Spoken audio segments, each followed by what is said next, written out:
Hey guys, we are going to read chapter 11 in Superfudge, which is called Catastrophes. Here we go. Dad stopped talking about his book. I had the feeling it wasn't going very well. Instead, he talked about growing vegetables and how to cook them Chinese style, or about the Princeton University hockey team. He took me to all their home games. When Jimmy Fargo came to visit, he joined us. I'm really into violence, Jimmy said. I think hockey's a great game. It's a lot bloodier than football, and there are more team fights. That's not what hockey is all about, Dad argued. It's a game of skill, of timing, of precision. Yeah, sure, Jimmy said. I know all of that, but it's still great to see the blood bounce on the ice. Blood bounces on ice, I asked. Yeah, and so does vomit.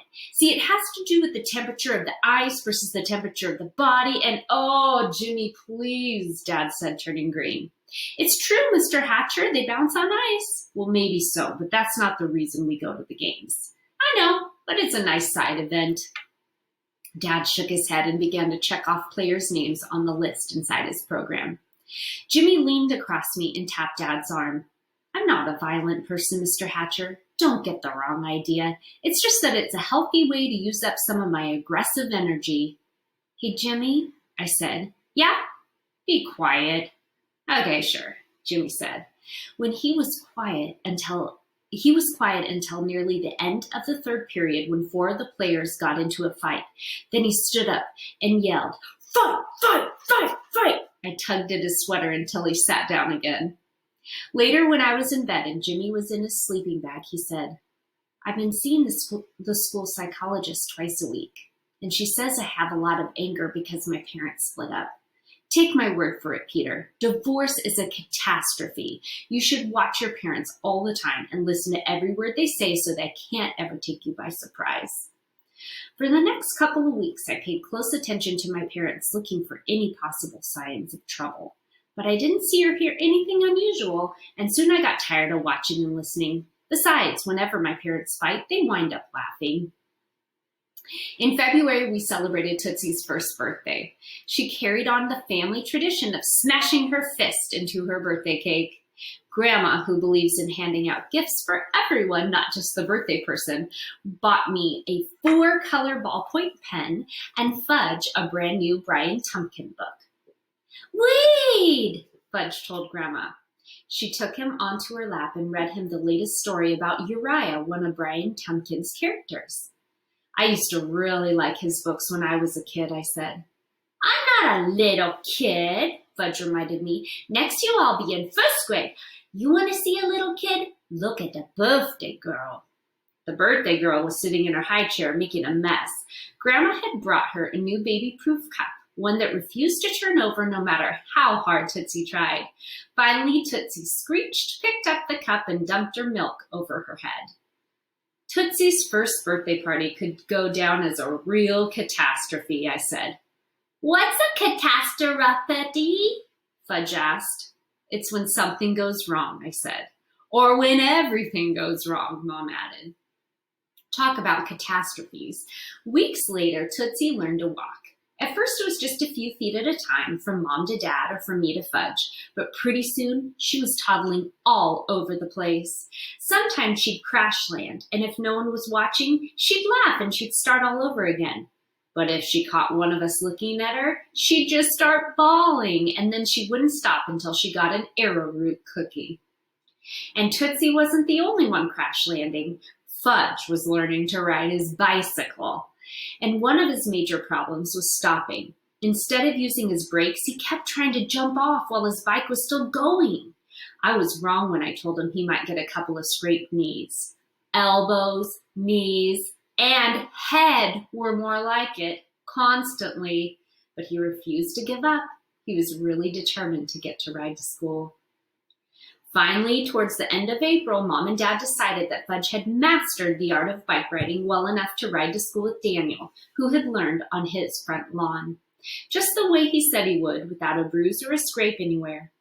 It would have turned out okay if only Fudge had remembered to use his brakes when he got to the bike rack at school. But he didn't.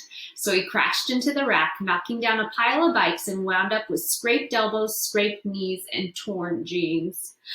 "Don't tell Mommy," Fudge said, "or she'll never let me ride to school again." "Oh, buddy, I think Mommy's going to notice anyway," I said. "You're a mess."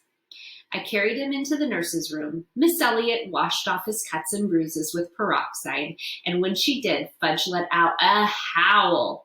Not that I blamed him. I could practically feel the sting myself. But Fudge didn't stop with just one howl. He kept it up, making such a racket that Mr. Green, the principal, heard him and came running down the hall. "What's going on here?" Mr. Green said. "Scrape knees and elbows," Miss Elliott said. Scrape knees and elbows," Mr. Green repeated. "When I was a boy, I had scrape knees and elbows all the time. I used to roller skate and fall down week after week." Fudge sniffed and said, "Too bad you weren't any good at it." "Who says I wasn't any good at it?" Mr. Green asked. "You just say you were always falling down," Fudge said. "Well, that's because I took a lot of chances," Mr. Green said. "Now I want you to hurry back to your classroom because we're having a surprise visitor in a little while." "Who is it?" Fudge asked. "It's a very famous man, someone who writes and illustrates children's books. His name is Brian Tumpkin." "Brian Tumpkin is alive?" Fudge asked. "Alive and well, and on his way to our school." "Brian Tumpkin is alive!" Fudge said again. "I never knew that. Did you know that, Peter?" "I never thought about it," I said. Mr. Green faced Miss Elliott and said, "Lucky break for all of us that he's agreed to do a program for our girls and boys." "I'm afraid I don't know who he is," Miss Elliott said. "Then you must be not as smart than I thought," Fudge told her. "First you put peroxide on my cuts without even blowing to take away the sting, and now you don't even know who Brian Tumpkin is." "I never blow on cuts," Miss Elliott said.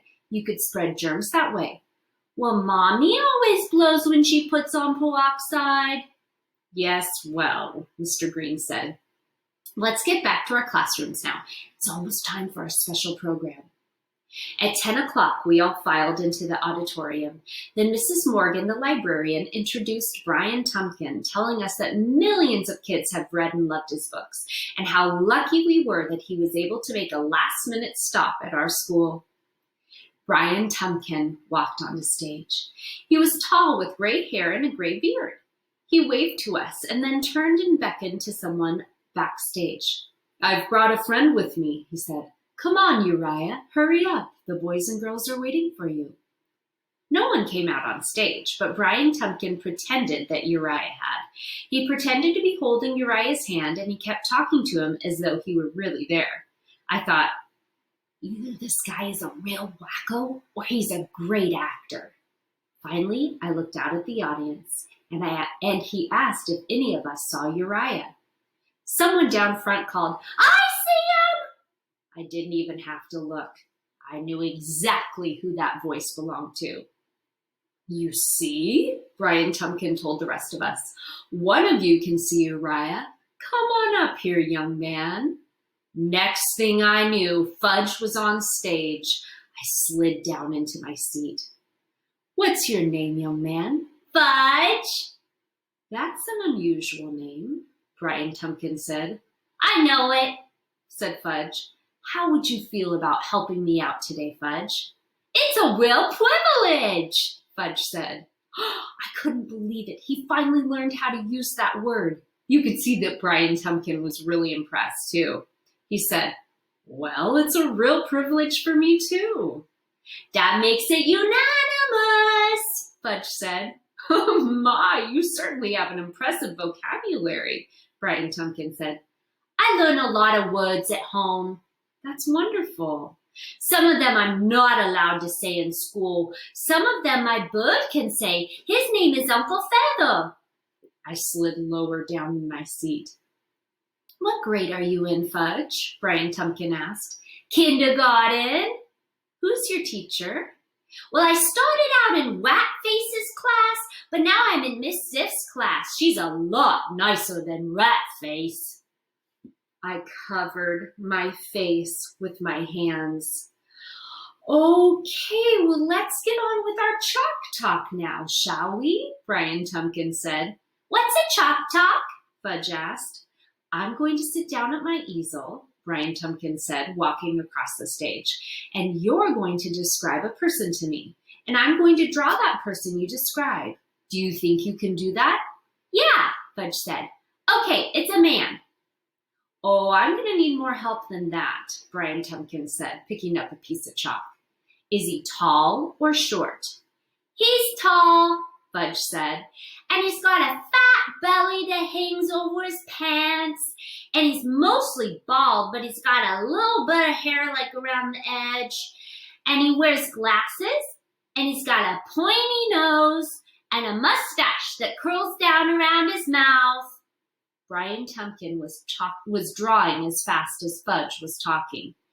And he's got like a crooked front tooth, and his feet are really long, and he walks like this. Bum, bum, bum, bum, bum, Fudge said, giving us a demonstration.